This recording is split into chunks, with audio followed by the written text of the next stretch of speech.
This is 219 News Now, brought to you by Strachan Van Til, making lives easier for 94 years. I'm Andrew Garcia, and this is your 219 News Now. A solar energy company is seeking permission to draw energy from the sun on 2,600 acres of farmland in LaPorte County. Opponents of the proposed facility packed the commissioners' meeting hoping for a moratorium. They were disappointed to learn it's too late since the request to build had already been submitted to the County Board of Zoning Appeals. Renewable Development Manager Emily McDuff said the amount of electricity produced would at least equal what it's needed to power every home in LaPorte County.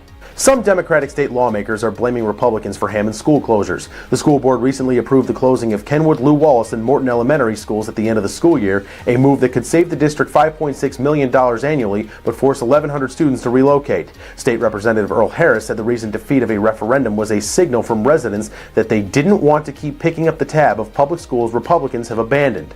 And in sports, Crown Point plays host to Portage in Duneland baseball action. Here's a look at that game.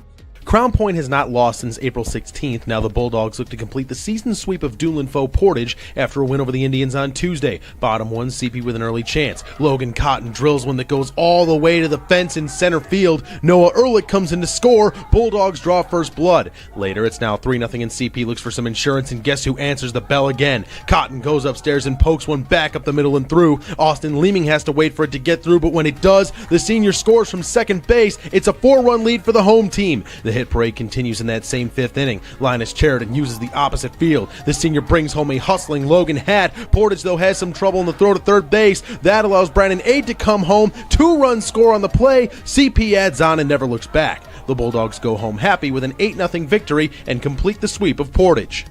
On the softball fields, Andrean meets Washington Township. Alex Landowski brings you the action from that contest. Now to the softball field at Andrean. 59ers taking on Washington Township. Bottom of the first, Maggie Boliva fake bunts and rips it to the center field wall to bring in Samantha White for the RBI double. Andrean strikes first. Senators find themselves down 8-0 in the top of the third, but Sarah Sheets delivers with a 2 RBI single up the middle. Claire Klinger and Madeline Frederick cross the dish.